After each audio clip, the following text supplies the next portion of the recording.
Tên lửa hành trình, tên lửa đạn đạo, máy bay không người lái của Nga ồ ạt xông thẳng vào trái tim Ukraine. Nhân chứng kể lại sóng xung kích mạnh khủng khiếp sau những vụ nổ vang rền. Chuyên gia nhận định xung đột có thể thực sự thay đổi trong những ngày tới khi các cú đấm ngày càng hung hãn. Đáng chú ý, sau khi càn quét Ukraine ác liệt, đất Nga hứng chịu làn sóng tấn công liên hoàn từ UAV. Trong khi đó, các cường quốc Đông Tây lại nổi lửa bất đồng. Moscow tố Mỹ, NATO biến Trung Á thành bàn đạp đe dọa biên giới Nga. Bắc Kinh nói, Mỹ có tư duy chiến tranh lạnh lỗi thời và đánh giá sai lệch quan hệ Nga-Trung. Philippines tăng cường hợp tác an ninh với Mỹ, Nhật và thận trọng duy trì quan hệ với Trung Quốc. Cao ủy đối ngoại EU nói, phương Tây tách rời khỏi Trung Quốc sẽ là thảm họa cho kinh tế thế giới. Tại sao lại như vậy? Ở những khu vực khác, nhiều nước thắt chặt an ninh biên giới sau khi tiêu đề 42 của Mỹ kết thúc. Hàng trăm người chạy trốn bạo lực mắc kẹt ở Port Sudan, chống chọi với nắng nóng và đói khát. Tất cả sẽ được gửi đến quý vị ngay sau đây.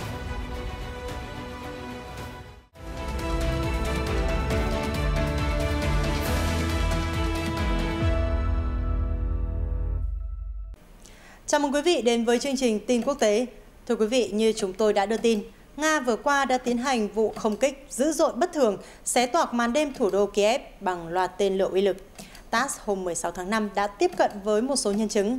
Nhiều người không thể quên được sóng xung kích mạnh khủng khiếp sau các vụ nổ rền vang. Một trong những nhân chứng của TASS nói, các vụ nổ xảy ra vào khoảng 3 giờ sáng theo giờ địa phương và có một làn sóng xung kích mạnh đến từ phía sân bay Yuzhny. Một tiếng sau, sóng xung kích khác tiếp tục diễn ra. Một nhân chứng khác kể lại, một làn sóng xung kích có thể cảm nhận được ở trung tâm khu vực. Nhiều tiếng nổ vang rền và các hệ thống phòng không đã được kích hoạt. Vào sáng sớm ngày 16 tháng 5, chính quyền thủ đô Kiev báo cáo một cuộc tấn công cực kỳ kinh hoàng đã nhắm vào Kiev với số tên lửa nhiều nhất được phóng ra trong thời gian ngắn nhất từ trước tới nay. Trước đó, Bộ Tổng tham mưu lực lượng vũ trang Ukraine thông tin quân Nga đã tấn công Ukraine từ phía Bắc, Nam và Đông, phóng 18 tên lửa trên không, trên biển và trên đất liền. 6 tên lửa đạn đạo KH-47M2 đã được phóng từ 6 máy bay MiG-31K. 9 tên lửa hành trình Khalib đã được phóng từ các tàu chiến ở Biển Đen. Ngoài ra còn có 3 tên lửa đất đối đất S-400 Iskander-M. Ukraine khẳng định toàn bộ 18 tên lửa đã bị lực lượng phòng không Kiev phá hủy. Giới chức cũng lưu ý rằng các mảnh vỡ tên lửa bị bắn hạ đã được phát hiện ở nhiều quận của Kiev. Trước đó, vào khuya ngày 15 tháng 5, còi báo động không kích vang khắp Ukraine. Truyền thông trong nước liên tục đưa tin về các vụ nổ xảy ra ở thủ đô gồm Chernigov. Sau đòn tấn công kinh hoàng vừa qua, Reuters hôm 16 tháng 5 đăng tải video cho thấy lực lượng cứu hỏa làm việc ở một bãi đậu xe bị hư hại do tàn dư của các tên lửa Nga. Tính cả đòn tấn công dữ dội vừa qua, thủ đô của Ukraine đã hứng chịu 8 cuộc không kích ác liệt chỉ trong tháng này. Giới chức Kiev cho biết, Nga đã tiến hành một cuộc không kích dữ dội với tần suất dày đặc bất thường vào đầu ngày 16 tháng 5 bằng phương tiện không người lái, tên lửa hành trình và có thể có thêm tên lửa đạn đạo. Video do Reuters đăng tải cho thấy các vụ nổ và tia sáng ở vùng trời Kiev. Serhiy Popko, người đứng đầu chính quyền quân sự của thủ đô Ukraine, xác nhận trên Telegram rằng đó là cuộc tấn công có số tên lửa nhiều nhất được phóng trong thời gian ngắn nhất. Tất cả đã bị phát hiện và bị hệ thống phòng không Ukraine phá hủy. Theo Reuters, sau một thời gian dài gián đoạn, hồi cuối tháng 4, Nga đã nối lại chiến thuật, tiến hành các đòn không kích bằng tên lửa hành trình và tung hàng loạt đòn giáng gần đây, thường là nhắm vào Kiev. Ukraine đã và đang cản phá được phần lớn các đòn đánh ác liệt từ Nga. Sky News hôm 16 tháng 5 đăng bài bình luận cho rằng cục diện xung đột ở Ukraine có thể thực sự thay đổi trong những ngày tới do các cuộc tấn công kinh hoàng vừa qua là dấu hiệu cảnh báo Nga đang tăng cường tung ra những cú đấm hung tàn hơn. Sky News dẫn lời giới chức bình luận, cuộc tấn công vừa qua ghi nhận số đòn giáng nhiều nhất, nhưng trong thời gian ngắn nhất từ trước đến nay. Đó rõ ràng là một phép thử cực lớn đối với hệ thống phòng không của Ukraine. Ngoài ra, đó cũng là dấu hiệu cho thấy Moscow đã thay đổi chiến thuật và sự hung tàn của nước này đang tăng lên. Biên tập viên mảng an ninh và quốc phòng của Sky News Deborah Haynes bình luận: cuộc chiến này có thể thực sự thay đổi trong những ngày tới khi Ukraine sắp phản công. Rõ ràng, Nga đang chuẩn bị, sẵn sàng đối phó với mọi kịch bản có thể xảy ra và phương Tây cũng sẽ tiếp tục công bố các nguồn viện trợ cho Ukraine. Thưa quý vị, không rõ có phải là màn ăn miếng trả miếng hay không, Newsweek hôm 16 tháng 5 cho biết Nga đã phải hứng chịu làn sóng tấn công từ các máy bay không người lái trong đêm, ngay khi giới chức ở Kiev cho biết thủ đô của Ukraine đã bị Moscow không kích với mật độ chưa từng có như chúng tôi đề cập ở trên. Theo Newsweek, các cuộc tấn công đã được báo cáo ở nhiều nơi tại Nga, bao gồm các khu vực Kursk và Bryansk. Những nơi này nằm gần biên giới Ukraine. Ngoài ra, Smolensk, thành phố phía tây nước Nga, cũng đã bị nhắm mục tiêu.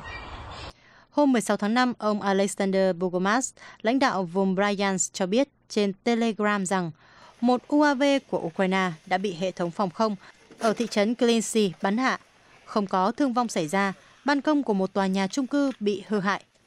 Trước đó, vào hôm 13 tháng 5, ông Bogomaz cũng cáo buộc các phương tiện không người lái tấn công khu vực, thả đạn pháo trên mái của một tòa nhà ở thị trấn thuộc Starodub. Đến ngày 14 tháng 5, quan chức này cũng cho biết ngôi làng ở Khoromnoye cũng bị UAV nhắm mục tiêu. Cũng vào ngày 16 tháng 5, lãnh đạo vùng Kursk Roman Starovod cho biết trên kênh Telegram rằng phương tiện không người lái của Ukraine đã thả thiết bị nổ vào một máy xúc ở quận Sohansky, khiến thợ lái bị thương. Còn ở vùng Smolensk, một máy bay không người lái được trang bị camera đã rơi vào khu vực điều trị y tế thuộc Bộ Nội vụ Nga, kênh Telegram Short báo cáo hôm 16 tháng 5. Một y tá đã phát hiện thiết bị trên và báo cảnh sát. Không có vụ nổ nào xảy ra và phương tiện không người lái đang được các cơ quan chức năng thu giữ để nghiên cứu thêm. Newsweek đã liên hệ với Bộ Ngoại giao Nga để yêu cầu bình luận thông tin qua email. Trong những tuần gần đây, các vụ tấn công vào lãnh thổ xứ Bạch Dương đã gia tăng. Vào ngày 3 tháng 5, dịch vụ báo chí của chính phủ Nga cáo buộc Ukraine phóng 2 phương tiện không người lái vào Điện Kremlin, nơi có chỗ ở của Tổng thống Vladimir Putin. Moscow còn mô tả đó là một hành động cực đoan có kế hoạch nhằm ám sát lãnh đạo Nga. Ukraine đã bác bỏ mọi cáo buộc liên quan tới các cuộc tấn công vào nước láng giềng. Ở diễn biến khác, lãnh đạo Cộng hòa Nhân dân Donetsk tự xưng Denis Pushilin hôm 16 tháng 5 cho biết tình hình ở Bakhmut, nơi được mệnh danh là vũng lầy máu, vẫn đang căng thẳng. Tuy nhiên, lực lượng Nga đang tiếp tục tiến lên sau khi được tiếp viện và tái bố trí lực lượng. Theo thông tin được TASS đăng tải, ông Pushilin chia sẻ, nói về Bakhmut, chúng tôi nhận thấy tình hình vẫn căng thẳng. Tuy nhiên, ngày càng có ít tòa nhà rơi vào tay các đơn vị Ukraine. Lãnh đạo phe ly khai cũng chỉ ra rằng diễn biến tại hai bên sườn Bakhmut cũng cam go do Ukraine tiến hành các chiến dịch tấn công sau khi tái triển khai lực lượng dự bị. Nga cũng đang củng cố các đơn vị của mình và tiến lên bất chấp mọi thách thức. Thành phố Bakhmut nằm trong khu vực mà Kiev kiểm soát và là trung tâm hậu cần chính cho lực lượng Ukraine chiến đấu ở Donbass. Các trận đánh ác liệt và đẫm máu vẫn đang diễn ra ở thành phố chết chóc này. Chuyển sang những tin tức liên quan tới căng thẳng Đông Tây. Thứ trưởng Ngoại giao Nga Mikhail Galuzin hôm 16 tháng 5 cho biết Mỹ đang sử dụng phương pháp hành động cực đoan ở quy mô nhà nước để duy trì quyền bá chủ toàn cầu.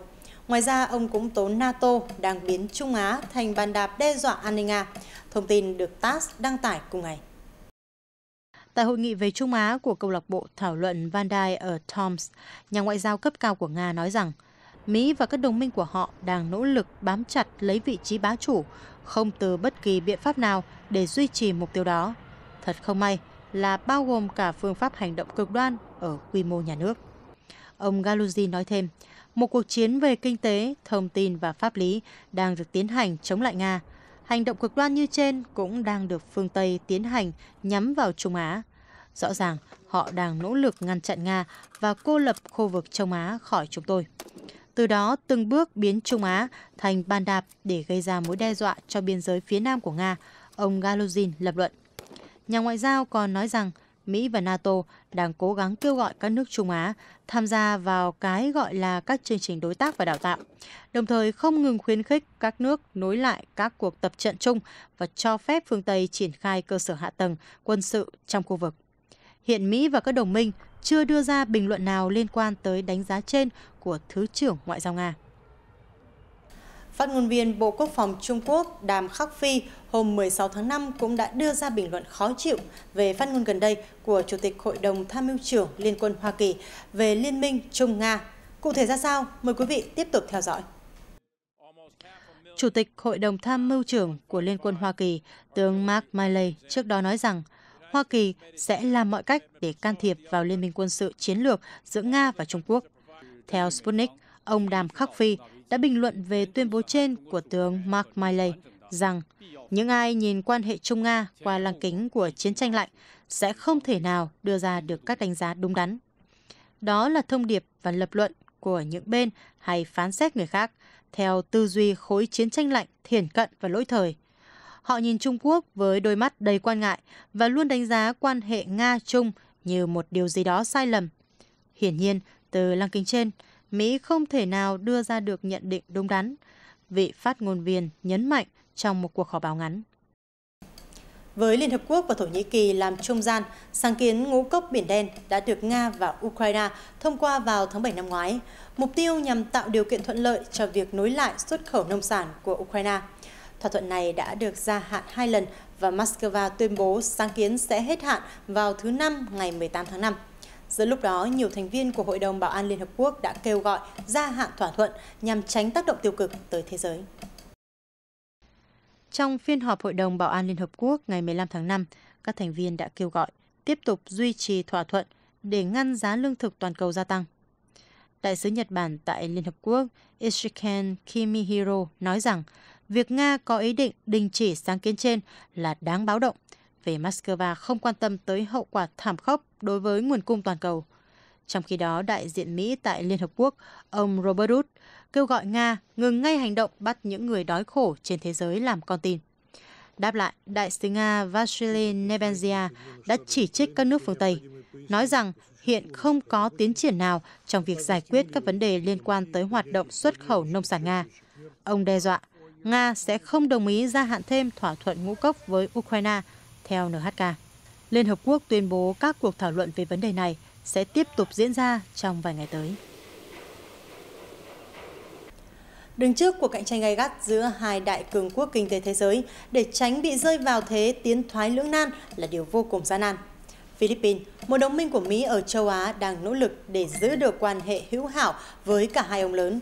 Ngoại trưởng Philippines chia sẻ với tờ Nikkei Asia rằng quốc gia Đông Nam Á này đang tìm cách tăng cường hợp tác an ninh với Mỹ và Nhật Bản, trong khi vẫn thận trọng duy trì quan hệ với Trung Quốc. Philippines gần đây đã tổ chức các cuộc tập quân sự lớn chưa từng có với Mỹ. Vào tháng 2, Manila đã ký thỏa thuận với Tokyo nhằm đơn giản hóa các thủ tục để lực lượng phòng vệ Nhật Bản cung cấp hỗ trợ nhân đạo cho Philippines, nâng cao khả năng mở rộng hợp tác quân sự. Theo Ngoại trưởng Enrique Manalo, các động thái nhằm giúp Philippines thích ứng với tình hình địa chính trị không ngừng biến đổi hiện nay. Rõ ràng là các quốc gia phải thích nghi với tình hình thực tế đang thay đổi. Còn điều gì tốt hơn ngoài việc tham gia thỏa thuận với các đối tác có cùng chí hướng, chia sẻ cùng quan điểm? Ngoại trưởng Philippines chia sẻ trong một cuộc phỏng vấn tại Tokyo vào ngày 14 tháng 5. Vào đầu tháng 5, Tổng thống Philippines Ferdinand Marcos và người đồng cấp Mỹ Joe Biden đã có cuộc hội đàm thượng đỉnh tại Washington. Hai nhà lãnh đạo ám chỉ về việc tạo ra các phương thức hợp tác ba bên với Nhật Bản khi ba nước đều chia sẻ mối lo ngại về sự ổn định quanh eo biển Đài Loan.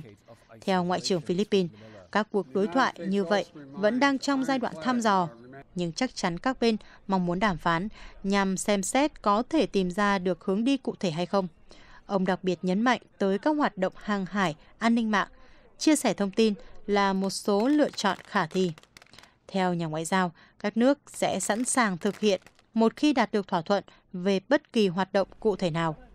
Bình luận của ông đưa ra giữa lúc Philippines đang tìm cách đối phó với Trung Quốc, cường quốc vừa gây lo ngại về mặt an ninh, vừa là đối tác thương mại hàng đầu của Manila, cũng như là nhà đầu tư và nhà tài trợ chính cho các dự án cơ sở hạ tầng ở quốc gia Đông Nam Á. Ngoại trưởng Manalo nhấn mạnh, Philippines dự định duy trì mối quan hệ hữu nghị và mang tính xây dựng với Trung Quốc. Bất kỳ hành động nào chúng tôi thực hiện với Nhật Bản hoặc Mỹ đều hoàn toàn là vì lợi ích song phương. Manila gần đây đã cho phép Washington tiếp cận thêm 4 căn cứ quân sự và 3 cái ở phía bắc gần đảo Đài Loan và cái thứ tư nằm gần Biển Đông. Quyết định khiến Bắc Kinh nóng mặt. Tuy nhiên, theo Ngoại trưởng Philippines, đây không phải là các căn cứ quân sự. Chúng chỉ là các địa điểm cộng đồng địa phương và quyền tiếp nhận không nhằm mục đích để Mỹ sử dụng trong trường hợp xảy ra xung đột ở Đài Loan, ông Manalo nói thêm. Nhà ngoại giao còn tuyên bố các địa điểm sẽ được sử dụng nhằm cải thiện khả năng tương tác, chẳng hạn như lưu trữ thiết bị và huấn luyện các lực lượng giữa hai nước, đồng thời cải thiện khả năng tự vệ, giải quyết các thách thức cấp bách như thảm họa nhân đạo. Dù nhận ra những lo ngại của Trung Quốc, nhưng ông Manalo khẳng định, chúng tôi sẽ tiếp tục thảo luận nhằm đưa ra những thông điệp rằng chúng tôi ở đây với tư cách bạn bè và chúng tôi thực sự muốn có mối quan hệ tốt đẹp. Nhưng đồng thời, chúng tôi cũng có những mối lo ngại, thách thức và ưu tiên riêng của chúng tôi. Phương Tây không tìm cách tách rời khỏi Trung Quốc vì đó sẽ là thảm họa cho nền kinh tế thế giới, tuyên bố được Cao ủy EU về chính sách đối ngoại Josep Borrell đưa ra vào ngày 15 tháng 5. Theo ông, phương Tây chỉ muốn giảm sự phụ thuộc quá mức vào quốc gia châu Á này, Sputnik đưa tin. Phát biểu tại cuộc đối thoại chính sách cấp cao được Trung tâm Chính sách châu Âu tổ chức, ông Josep Borrell nói rằng, hãy quên chuyện tách rời khỏi Trung Quốc đi.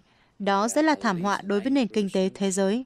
Bây giờ các nước đang loại bỏ rủi ro, tức là giảm bớt sự phụ thuộc quá mức.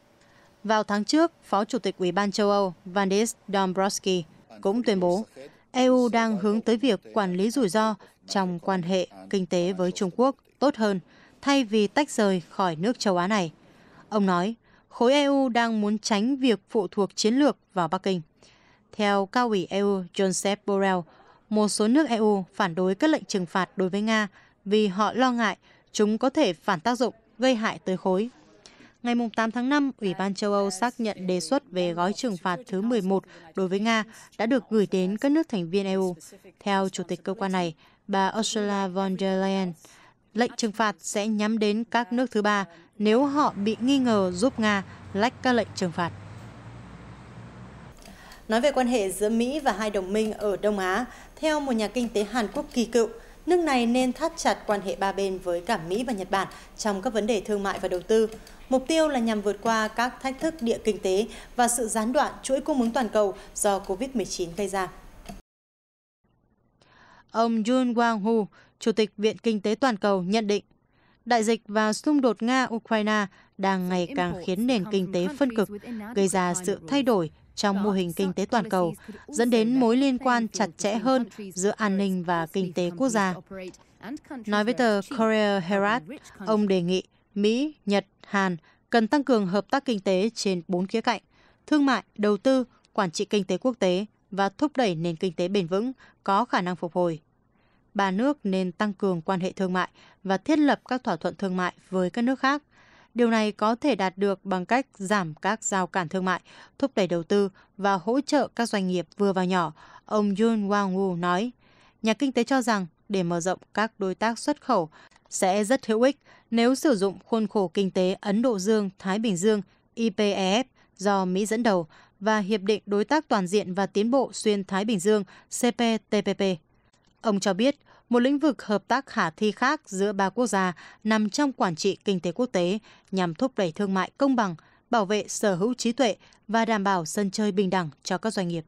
Theo nhà kinh tế, Mỹ, Nhật, Hàn cũng nên thúc đẩy phát triển bền vững bằng cách đầu tư vào năng lượng tái tạo, thúc đẩy hiệu quả tài nguyên và hỗ trợ nông nghiệp bền vững. Cùng với việc sử dụng năng lượng hạt nhân một cách tích cực và an toàn, điều này có thể giúp giảm thiểu rủi ro môi trường và tạo điều kiện cho tăng trưởng kinh tế trong dài hạn, góp phần đạt được mục tiêu phát thải carbon bằng không, chuyên gia nói với Korea Herald.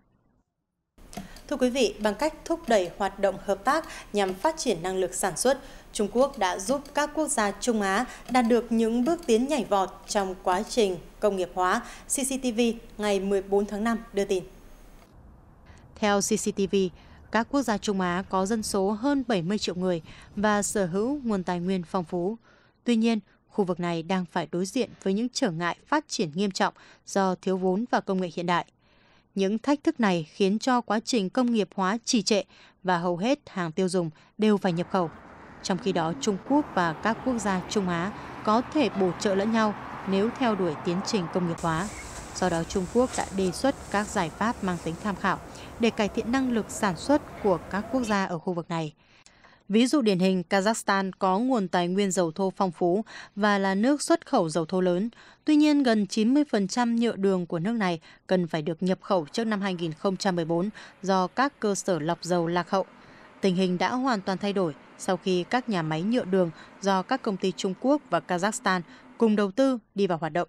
Với tổng sản lượng hàng năm hơn 400.000 tấn, giờ đây Kazakhstan có thể sử dụng sản lượng nhựa đường trong nước để phục vụ cho các dự án xây dựng đường bộ mà không cần nhập khẩu.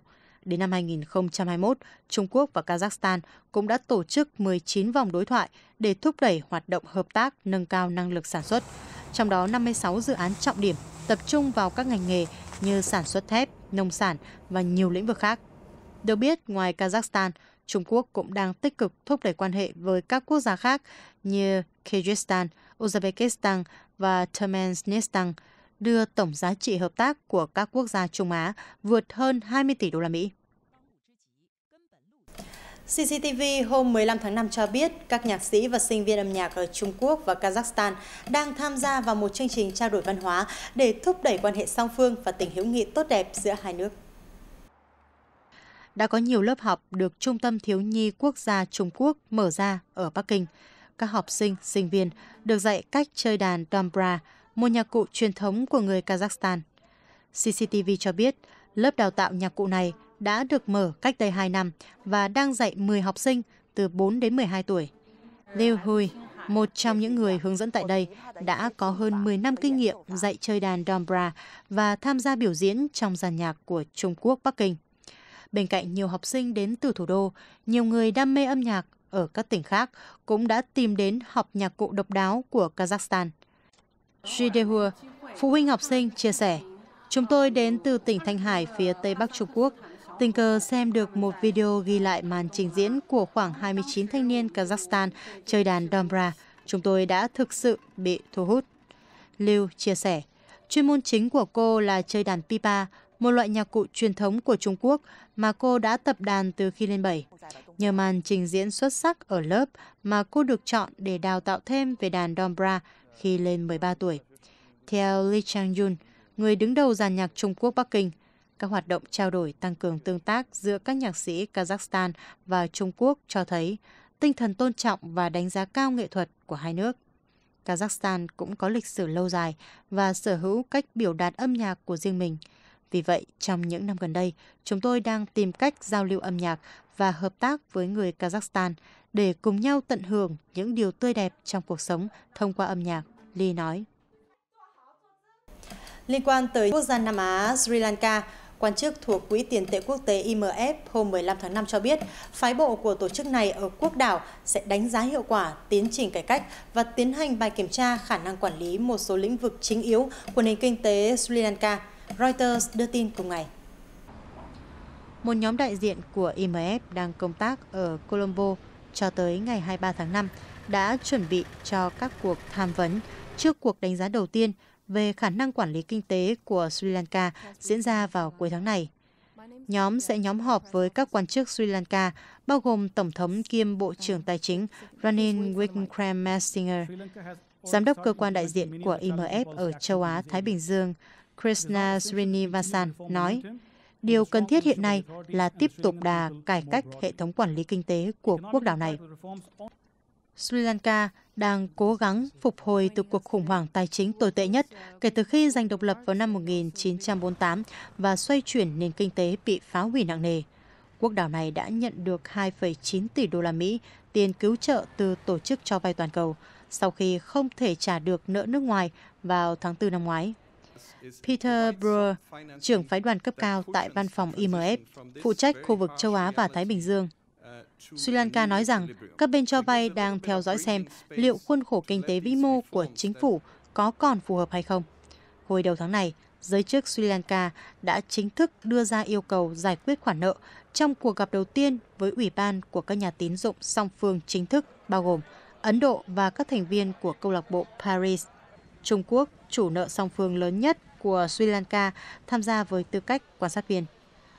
Ông Srinivasan nói rằng các bài kiểm tra chính phủ sẽ xác định điểm yếu chính và lỗ hổng tham nhũng tại 3 mảng chính trong nền kinh tế của Sri Lanka, bao gồm quản trị ngân hàng trung ương, giám sát khu vực tài chính và quy định thị trường, cùng với các lĩnh vực khác. Báo cáo dự kiến hoàn thành vào tháng 9, dựa vào kết quả này, các khuyến nghị cải thiện cách quản lý và giảm tình trạng tham nhũng sẽ được đưa ra. Còn ở Pakistan, những người ủng hộ liên minh cầm quyền đã tiến hành một cuộc biểu tình ở ngoài tòa án liên bang ở Islamabad hôm 15 tháng 5 nhằm phản đối quyết định cho cựu Thủ tướng Imran Khan tại ngoại. Thông tin được Reuters đăng tải cùng ngày. Hàng ngàn thành viên từ nhiều đảng phái chính trị và tôn giáo khác nhau trong phong trào dân chủ Pakistan đã tuần hành ở thủ đô và cố phá những cánh cổng của vùng đỏ ở thủ đô Islamabad, nơi có các tòa nhà chính phủ và khu ngoại giao. Những người biểu tình sau đó tiến về tòa nhà liên bang dưới sự giám sát của cảnh sát. Họ tỏ ra không hài lòng với sự khoan hồng mà tòa án dành cho ông Khan sau hàng loạt tội danh chống cựu lãnh đạo. Theo cảnh sát Islamabad, các cuộc biểu tình diễn ra hòa bình, ngoại trừ việc xâm phạm vùng đỏ. Cuối tuần trước, ông Khan đã bị cơ quan chống tham nhũng bắt giữ, làm dấy lên hàng loạt cuộc biểu tình toàn quốc, khiến tình hình ở đất nước này thêm tồi tệ. Giữa lúc chìm sâu trong khủng hoảng kinh tế, sau đó ông được tòa án Islamabad quyết định cho phép tại ngoại trong 2 tuần. Tại khu vực châu Mỹ, ông Blas Nunes Neto, quan chức cơ quan an ninh nội địa Mỹ DHS hôm 15 tháng 5 nói rằng Mexico và Guatemala đang triển khai quân đội để thắt chặt an ninh khu vực biên giới phía Nam, trong khi đó Panama và Colombia đang nỗ lực trấn áp mạng lưới buôn lậu sau khi chính sách biên giới quan trọng của Washington có tên Tiêu đề 42 hết hiệu lực vào cuối tuần trước.